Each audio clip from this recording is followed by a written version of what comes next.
একটি ছেলে পানি ভরা একটি গর্তে মানুষের আকৃতির একটি সোনার মূর্তি দেখতে পেল। সেটি দেখে সে সঙ্গে সঙ্গে একটি কাঠের লাঠি নিয়ে এসে সেটিকে বাইরে টেনে তোলার চেষ্টা করলো, কিন্তু লাঠিটি পানিতে স্পর্শ করতেই সেটি খাঁটি সোনার লাঠিতে পরিণত হয়ে গেল।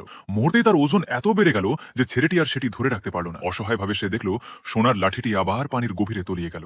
নিজের সন্দেহ দূর করতে সে এবার একটি ঝিনুক পানিতে ডুবিয়ে দিল। চোখের পলকে সেটিও সোনার ঝিনুকে পরিণত হলো। এটি দেখে সে এক মুহূর্তও দেরি না করে সেটি তুলে নিল। এবার তার চোখে স্পষ্ট লোভের ছাপ ফুটে উঠল। কিন্তু এর থেকে অবাক করার মতো ঘটনা ঘটছিল ওপরে। তার ছোট ভাই এটি পুরো উপত্যকা খুঁজে পেল, যা অসংখ্য সোনার ধন সম্পদে ভরা ছিল। সময় নষ্ট না করে সে একটি সোনার পানপাত্র তুলে নিল, যার মূল্য সমুদ্রের ধারে একটি বিলাসবহুল বাংলো কেনার জন্য যথেষ্ট ছিল। এরপর সে খাঁটি সোনার একটি হেলমেট হাতে তুলে নিয়ে মনে মনে ভাবতে লাগলো এটি বিক্রি করে সে একটি দামি স্পোর্টস কার কিনবে। ঠিক তখনই তার চোখ পড়ল একটি সোনার বালা বা কঙ্কনের ওপর, যার মালিক অনেক আগেই কেবল হাড়ের কঙ্কালে পরিণত হয়েছে। কিন্তু তাতেও ছোট ভাইয়ের কোনো ভয় হলো না। সে সঙ্গে সঙ্গে কঙ্কনটি তুলে নিজের হাতে পরে নিল। তার বিন্দুমাত্র ধারণা ছিল না যে কঙ্কনটি এমনভাবে তার হাতে মিলে যাবে যেন এটি বিশেষভাবে তার জন্যই তৈরি করা হয়েছে।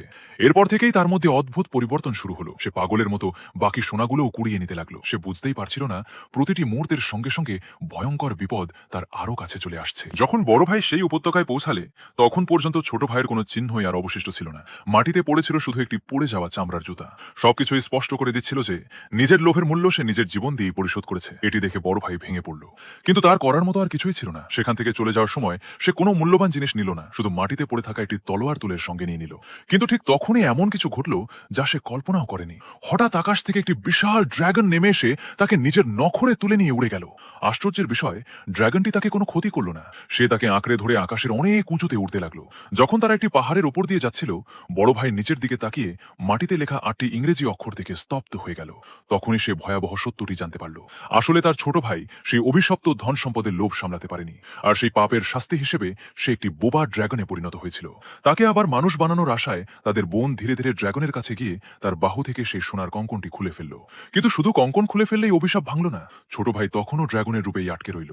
তখন সে বুঝতে পারল হয়তো তাকে সারা জীবন এভাবেই কাটাতে হবে।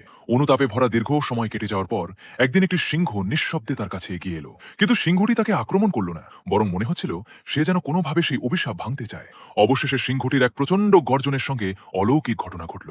সেই মহাশক্তিশালী সিংহই ছোট ভাইকে আবার মানুষে পরিণত করল। সেদিনের পর থেকে সে শপথ করল জীবনে আর কখনো লোভকে নিজের উপর আধিপত্য বিস্তার করতে দেবেন।